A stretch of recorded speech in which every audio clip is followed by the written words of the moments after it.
been waiting for Professor Gauri Mahulikar's talk from 11:30. Professor Gauri ji, I will introduce Professor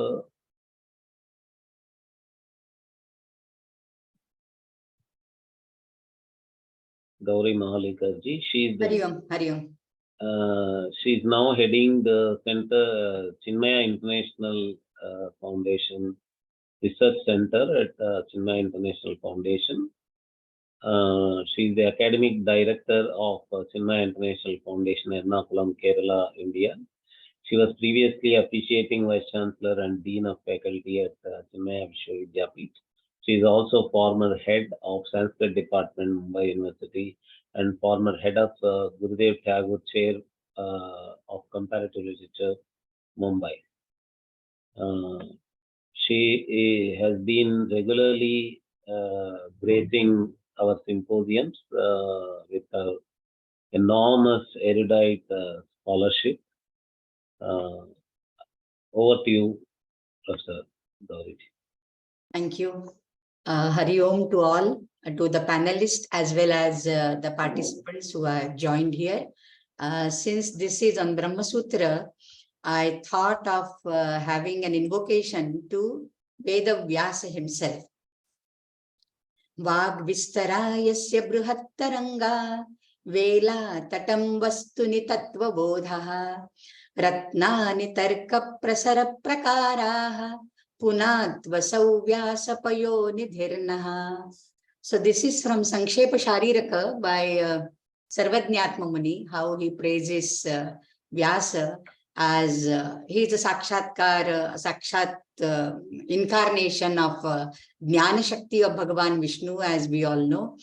And he had these all different sutras on Brahma Vidya as if in a thread, because sutra also means a thread. And that is how I think in Shankara Bhashya, Shankaracharya also says that this is Vedanta Vakya Kusuma Grathanarthatvat Sūtra-s or Sūtranam. So this is how he does it. And this comes at the end of Vedic period, and we all say that it has to be Asandigdha, Astobha, Anavadya, and all that, short pithy sentence. But it many times is, very ambiguous. Though the definition requires it to be unambiguous, asandigdha, it is ambiguous many times. Another differentiation in Buddhism also, we come across sutra as sutta, but it is more of a, not an aphoristic in nature, more of a didactic exposition, as in Sutta Pitaka along with the Vinaya Pitaka. And I think it, in all the Śāstra-s, basically all the Vedangas and the Darshanas, we have the Sūtras, and they systematize the discursive statements, the debates in an authoritative manner, and they systematize it more, so that is what Sutra means. And in the Brahma Sutra, my topic, I said it is critical analysis, but I'm not going to deal with the stratification, because Professor Bedavalkar has done it long back, and he stated that maybe Chandogya Brahma Sutra was first written, and every Upanishad had its own Brahma Sutra, perhaps in the beginning, and that is the main reason why Chandogya and Brihadaranyaka are widely quoted in the Upanishads, in the Brahma Sutras. But later on, perhaps Badarayana made one Sarva Shakhiya Brahma Sutra. So maybe there were Shakhiya Brahma Sutras, and later on a Sarva Shakhiya Brahma Sutra might have emerged. That is his hypothesis. And therefore, what I am going to analyze here critically is more of what are the predecessors of Badarayana, because in the concept note I learned what Nagaraj Garu had circulated, that if there were any thinkers, do we have any clue to that? Were there any preparatory texts before the Brahma Sutra got concretized?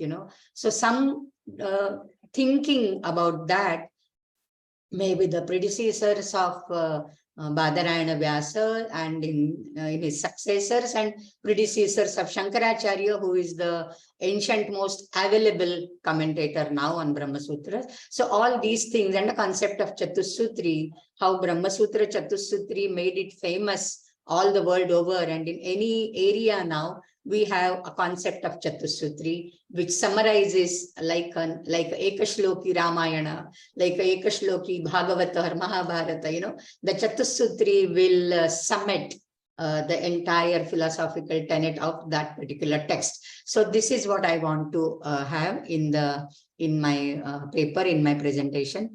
Now to have a little difference from the other sutras, because we have been hearing, I was there for quite some time now, and morning I joined for half an hour.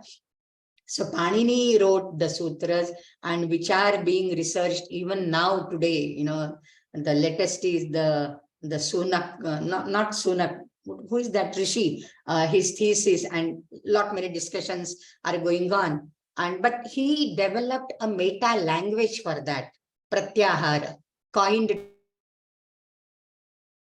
Therefore, it became like, you know, once you know the pratyaharas and all, then the sutras become intelligible. Nothing of that sort we find in Brahmasutras. The language is plain. There is no meta language used like that of Panini here. And the earliest available commentary we find is of Shankaracharya. Of course, he mentions Dramida, Upavarsha, and Bhartru Prapancha not by name, I mean Bhartru Mitra, Bhartru Hari, etc. But they were certainly the predecessors. But such things this happened in the maybe the CE period or the AD period, whereas in the grammar it all happened by 1st century. Patanjali wrote the Mahabhashya. So I think Panini's Sutras has more an ancient tradition. Perhaps the Vedanta tradition is lost. What we can infer is it is lost now for some reasons. Now, I refer to this Nakamura's thesis, Nakamura's book, and he has given some 14 predecessors of Shankaracharya. I wonder really, you know, some of these may have written some Vartikas or Laghuvrittis, like Katyayana wrote, you know, Vartikas. So maybe some of them might have written, but then they are not available today.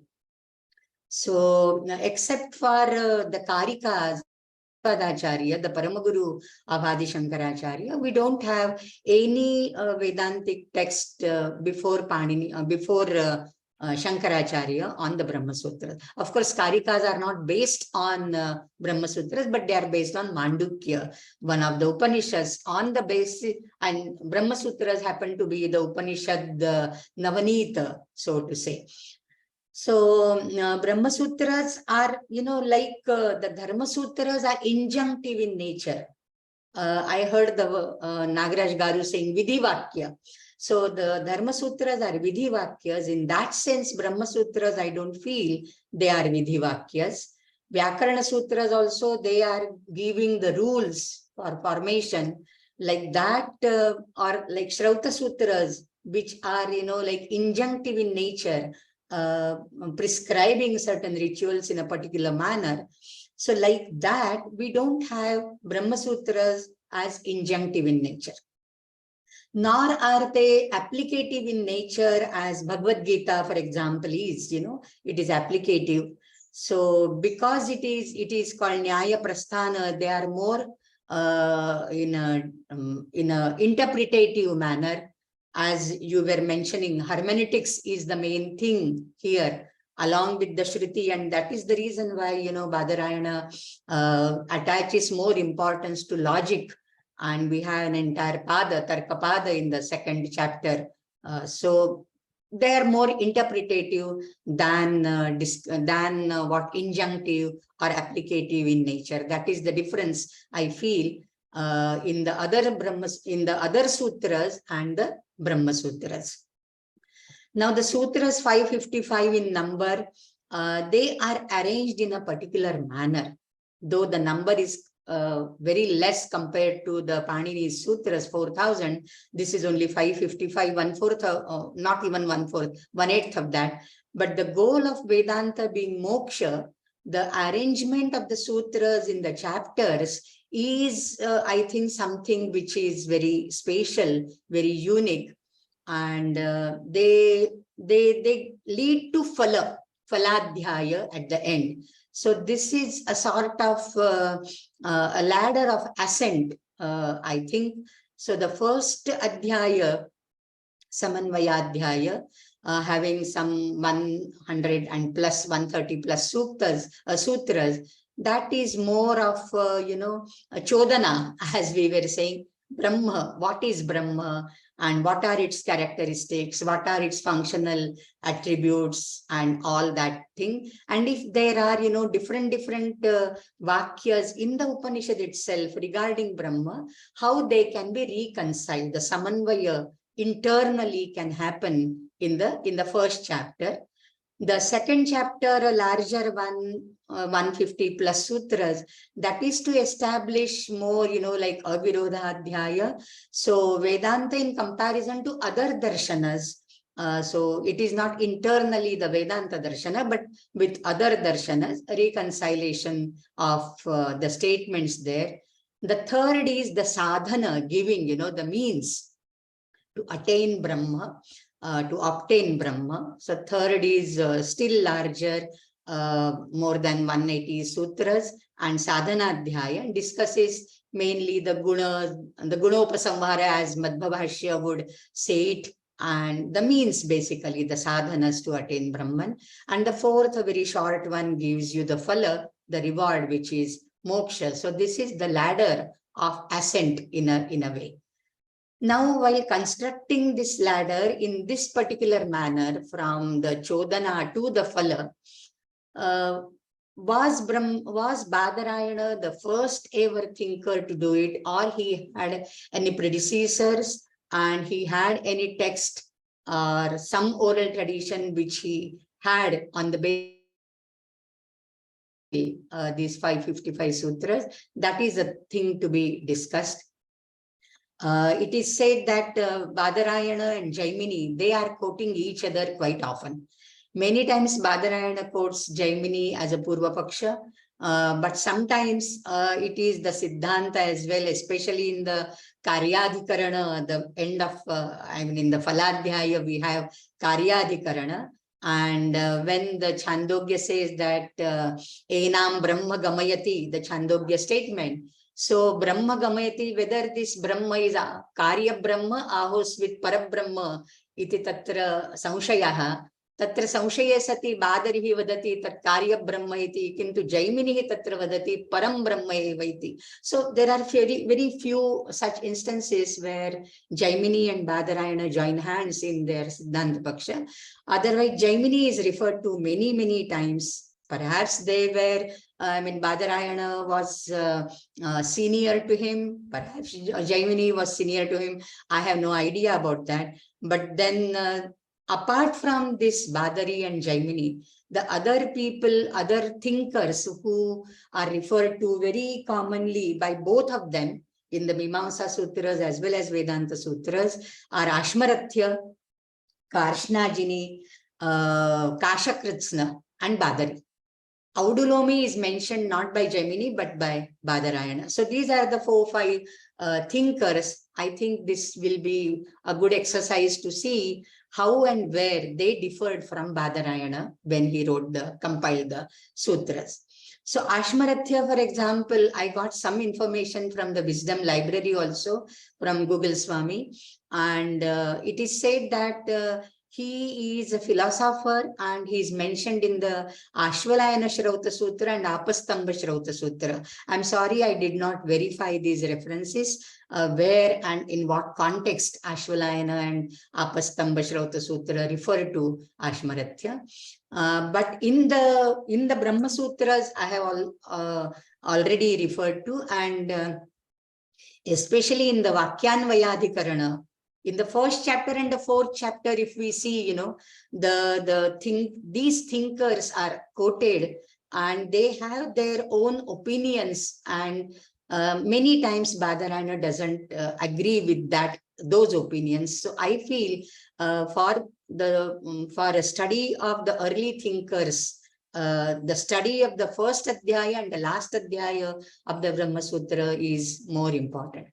So to take the example of Vakyanvayadhikarana, the first adhyaya, and when it is discussing the Maitreyi Brahmana of Brihadaranyaka, so the topic is, whether the embodied self, it is the embodied self or the supreme self, that is drashtavyaha, shrotavyaha, mantavyaha, nididhyasitavyaha, whether it is the jivatma or the paramatma, a house with paramatma.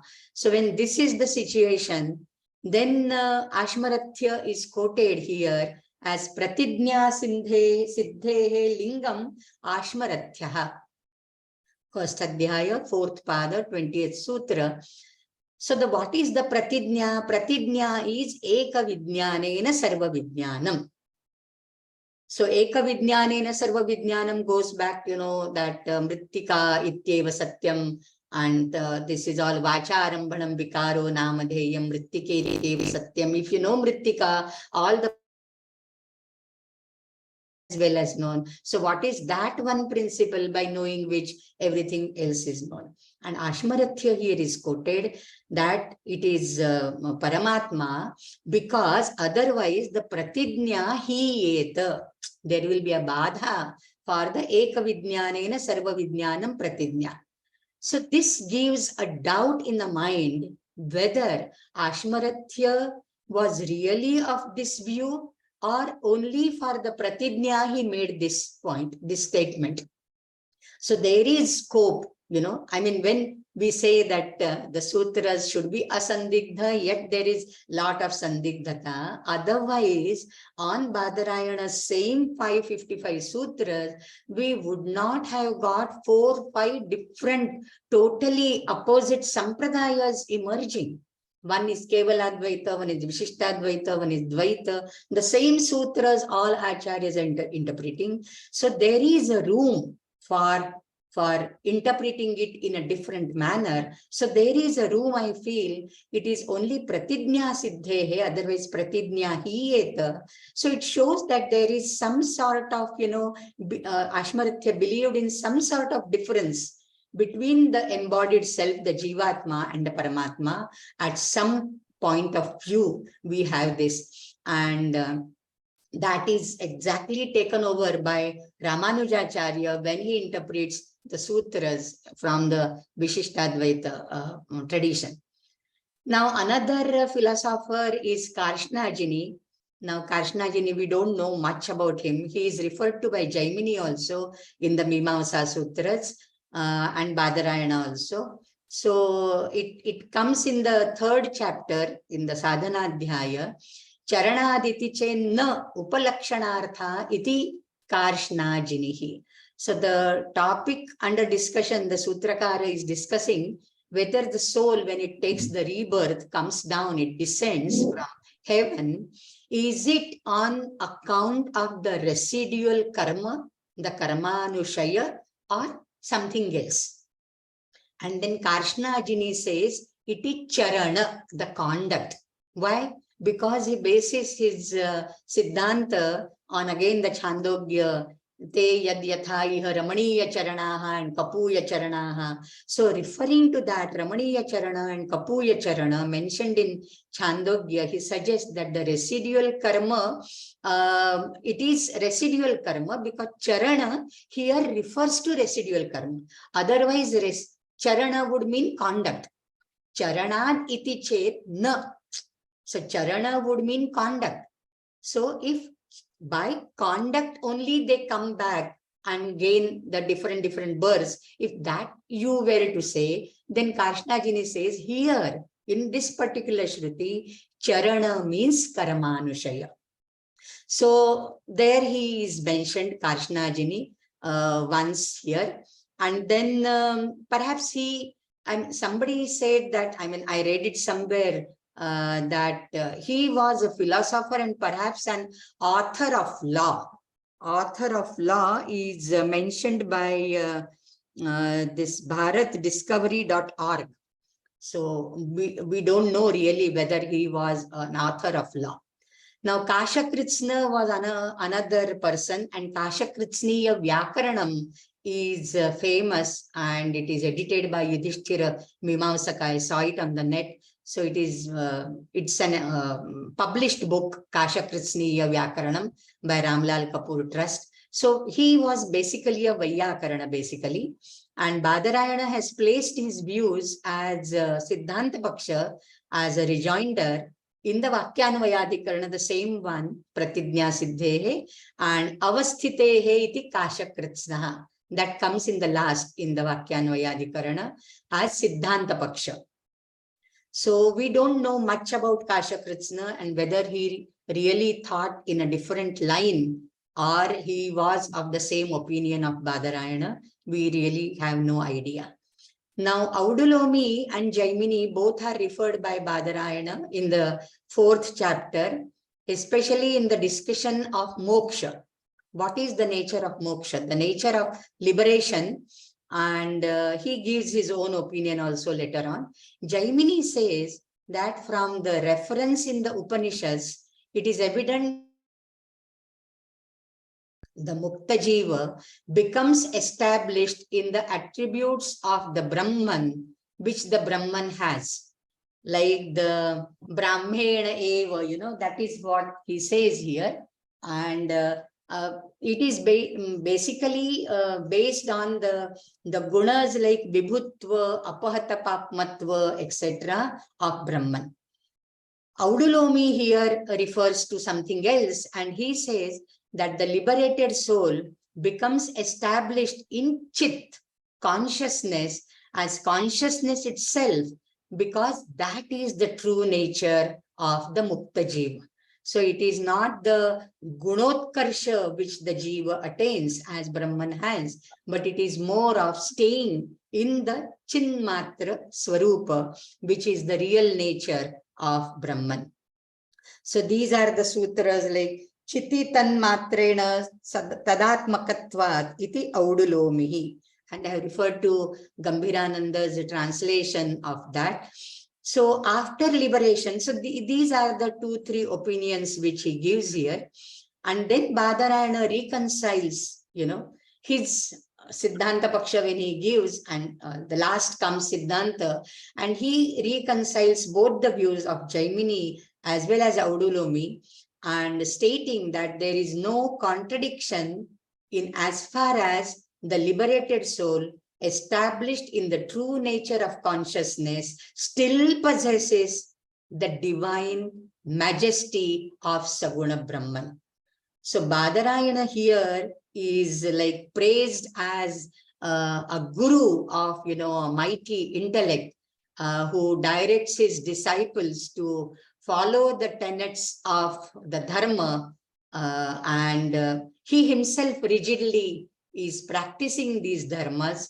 And this is true to the nature of the definition of dharma, achinoti dharman, swayam acharati ityapi acharyaha. So this is how he is being praised here, Badarayana. Now, after the moksha, after liberation, there is another point which is discussed here. The 1st and the 4th chapter, I really feel, are more important to study the previous thinkers of Badarayana. After liberation, whether the soul retains the body and sense organs is the topic of discussion. Okay, whether they retain the body and the indriyas.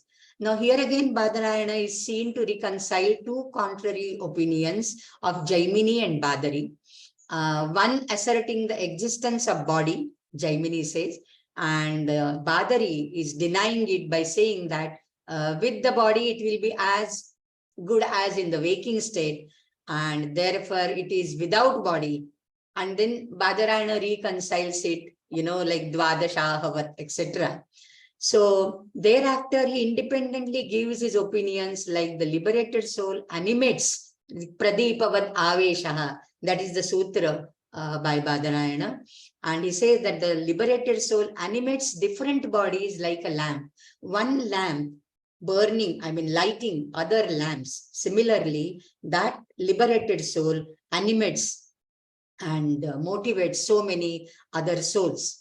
And this is, this is like it gets all the divine powers also, but except that of creation and maintenance and dissolution. Jagat Vyapara Varjam, that is the sutra. And again, this particular sutra, I feel it is, in thorough and without making any premise is or could be interpreted by Madhvacharya, by Ramanujacharya, and by Vallabhacharya.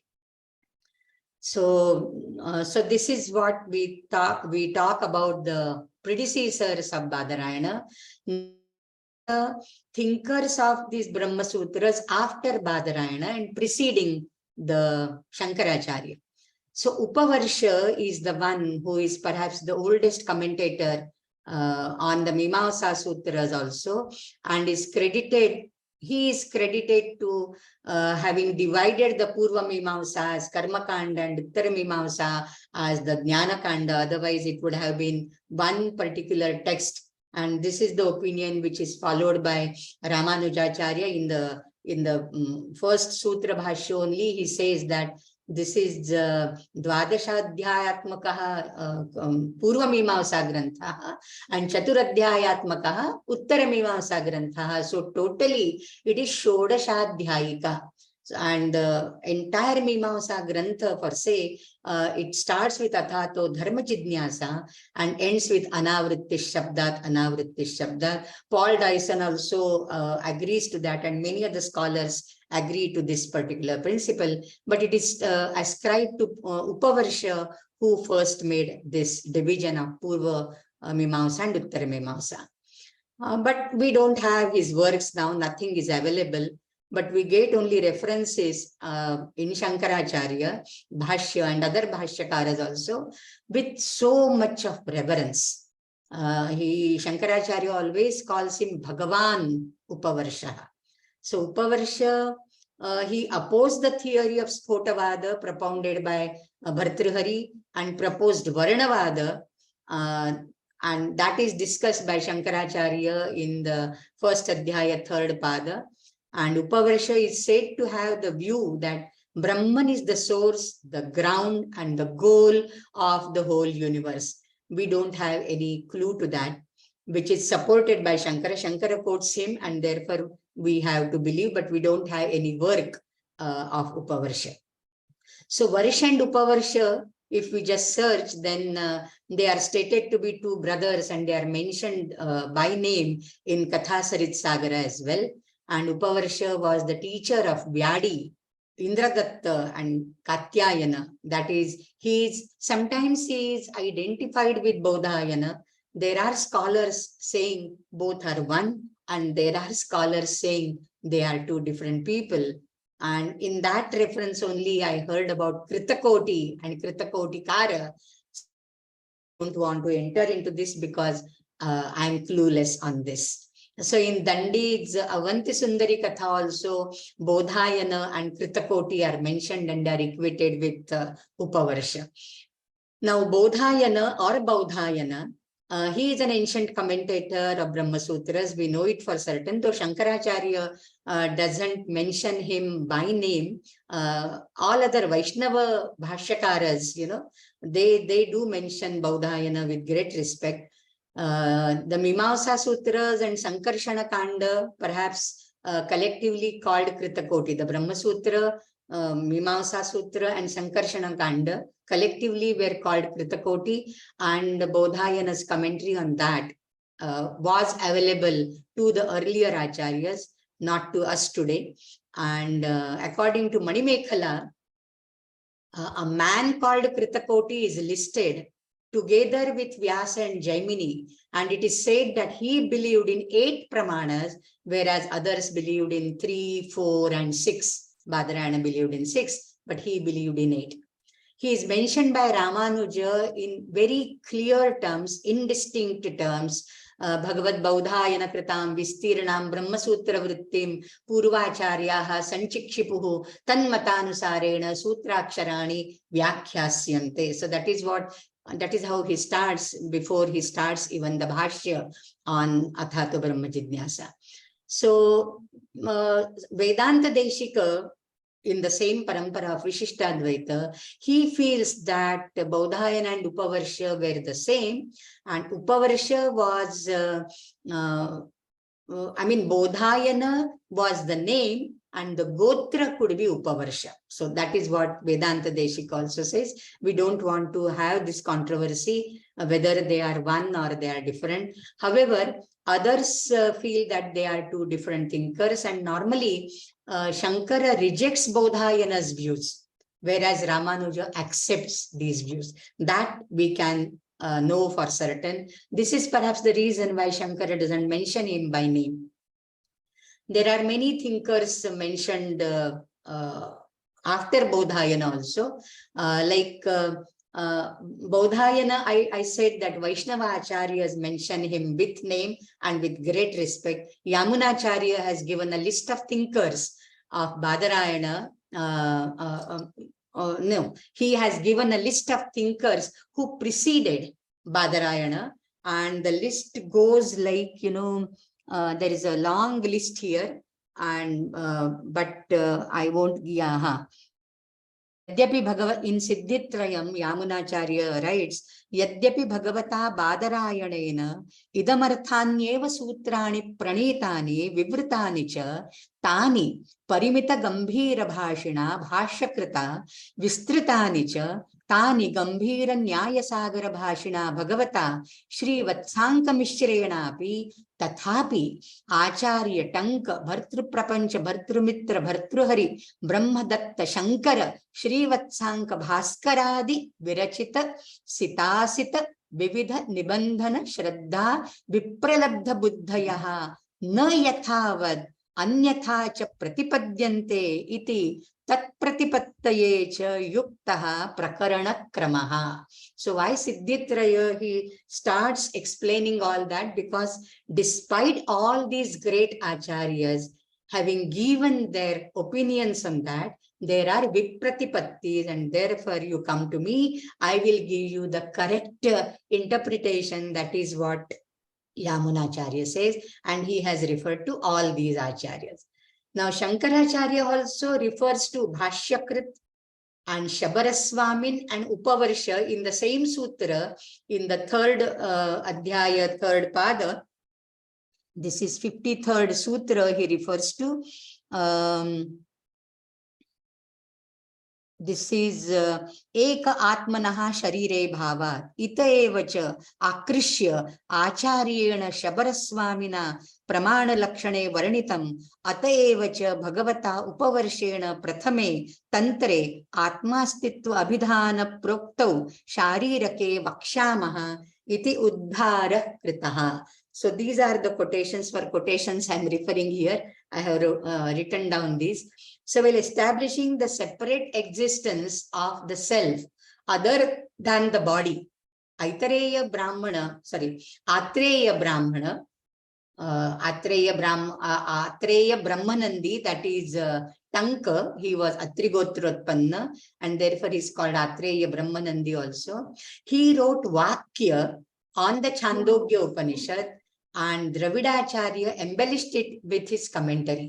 So this is Dravidatreya has been published. Dravidatreya Darshanam has many such references, and these are compiled by Sri Ram Shastri, and they are published in Dravidatreya Upanishad. In fact, I am indebted to Bharatiya Vidvat Group, I think in 2022 or 2021, I got this list there, this was downloaded by one of my students, and I asked for that Dravidatreya text from him. So this is all I owe to BVP.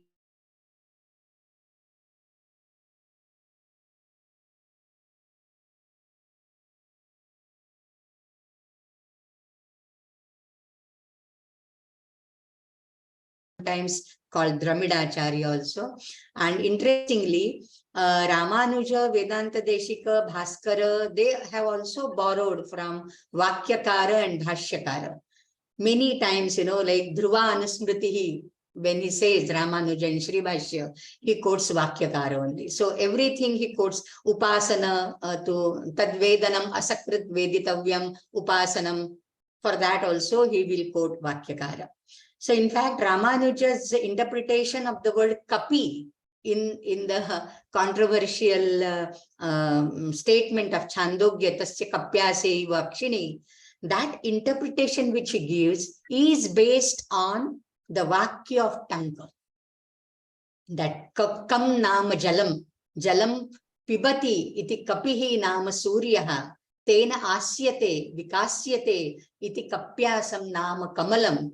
So that interpretation he is indebted to Vakyakara Tanka. He has, Tanka has given some 5-6 etymologies. One of this is this, which Ramanuja has borrowed. So he is praised in the copper plate of Shaka 1478 by King Sadashivaraya of Vijayanagar, who Tanka, as one knowing the tradition of Dramida. Dravidagama it is called, and one who knows this Dravidagama is Tanka. So there is one Tamrapata. So Dramida's story of a prince nourished by a hunter is quoted often by all these acharyas. Shankaracharya also quotes in Chandogya, in Brihadaranyaka Bhashya also he quotes that. So this is a very famous story quoted by almost all the acharyas. And thus they both were highly respected by Advaitins as well as Vishishtadvaitins. And as and when applicable, they borrowed material from Tanka and Dramida. And that is what I feel.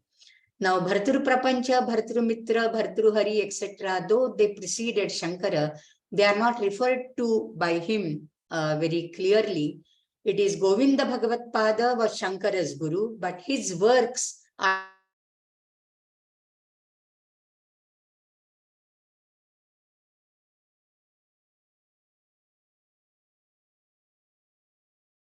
or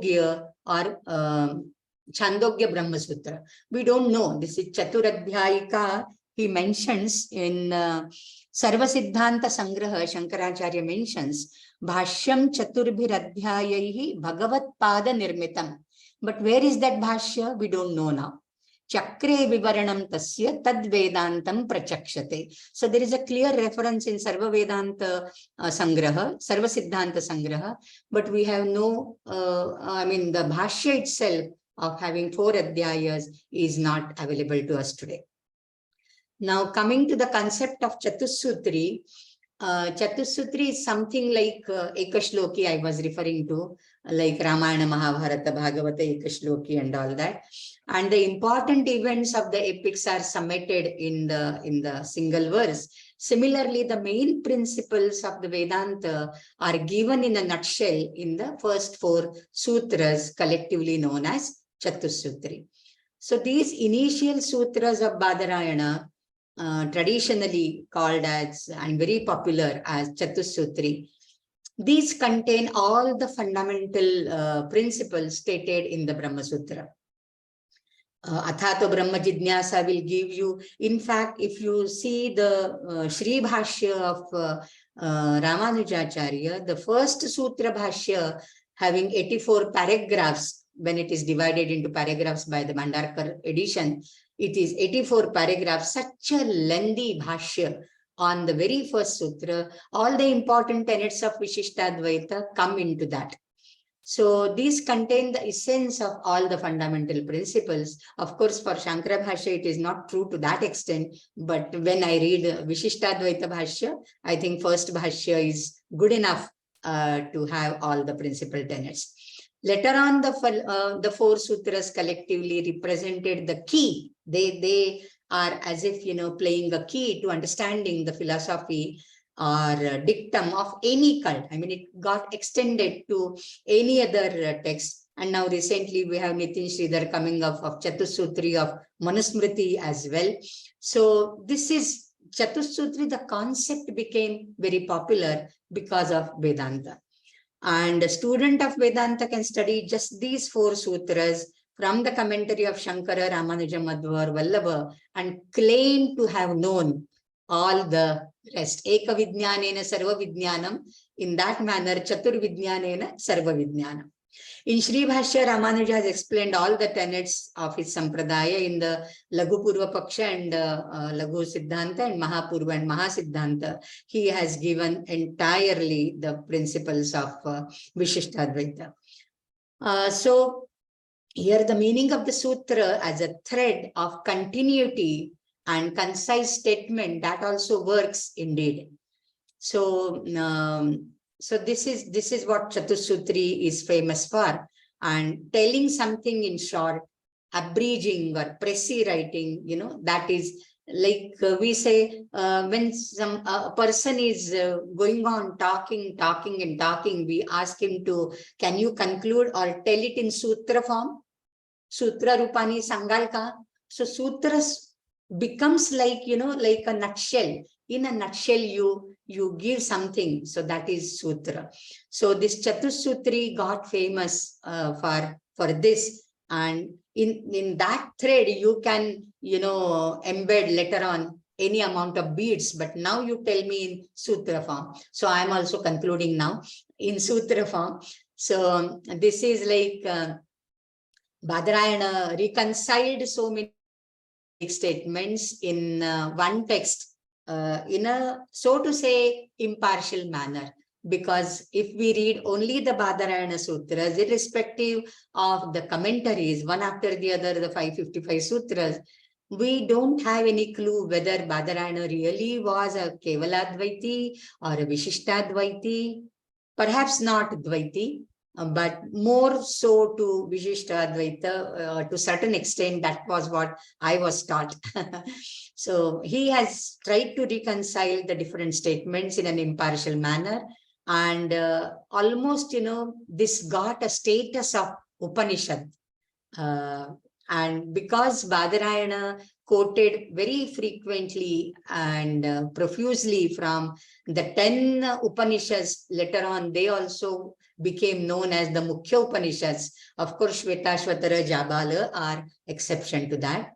And so this collecting all these things from the 10 principal Upanishads or 12 principal Upanishads, and somewhere the Gita principles or Mahabharata principles, that itself is such a humongous task and unsurpassed. It is beyond doubt that he was aware of many different sects, many different traditions which were available to him, which were prevalent during his time.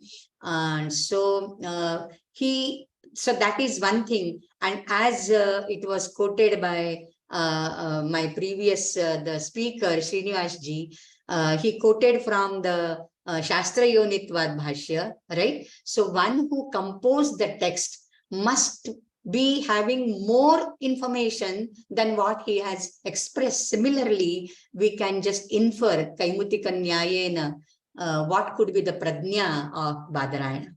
Second important thing is he is perhaps the first one who did not rely only on the Trai, only on the Veda or Shabda Pramana, but also gave equal importance to logic and deliberations and reasoning. So that is also something unique for him. And the depth of the thought and the elegance of expression, that's what make Brahmasutras so very special to us. And that I already stated. So Badarayana, yeah, Shabda and Veda and all that.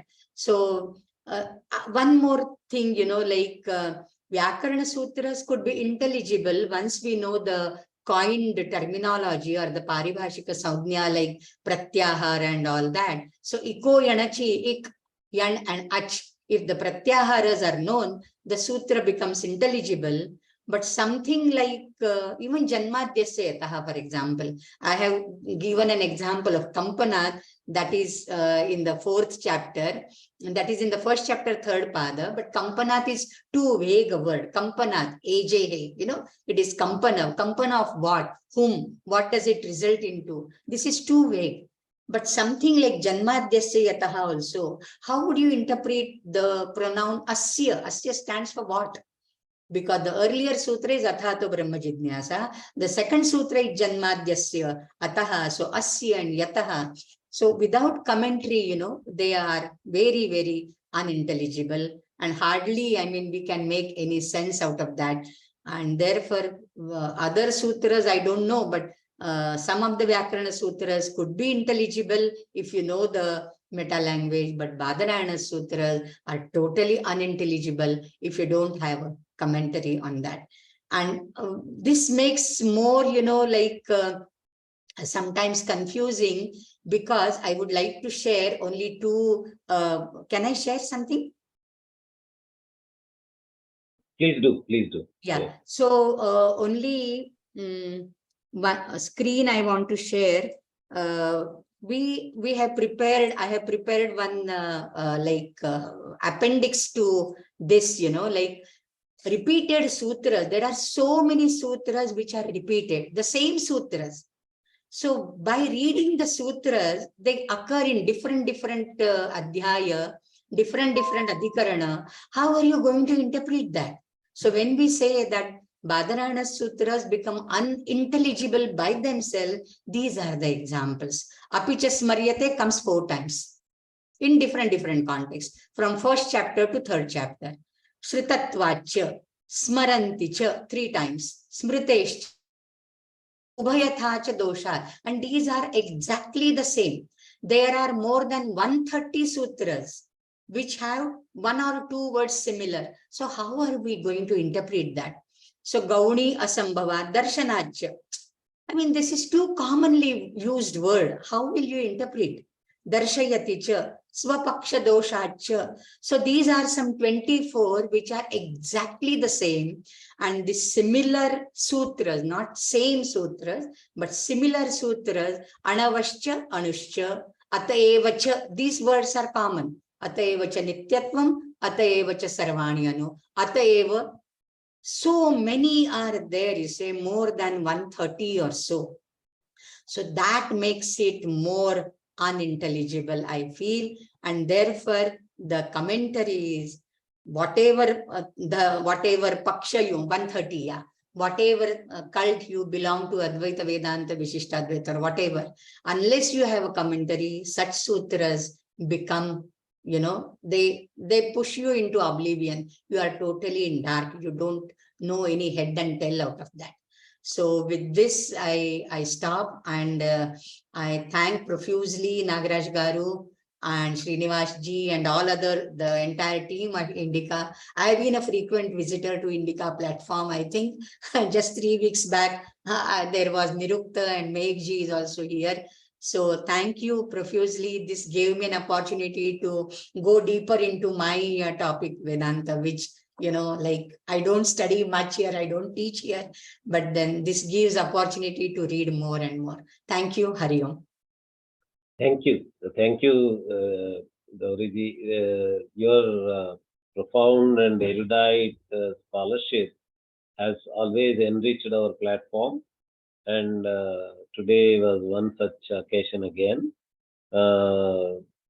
Particularly the table which came up in the labs also, it was a very meticulous study, and just in a lighter vein, because sutras are part of technical and scientific communication.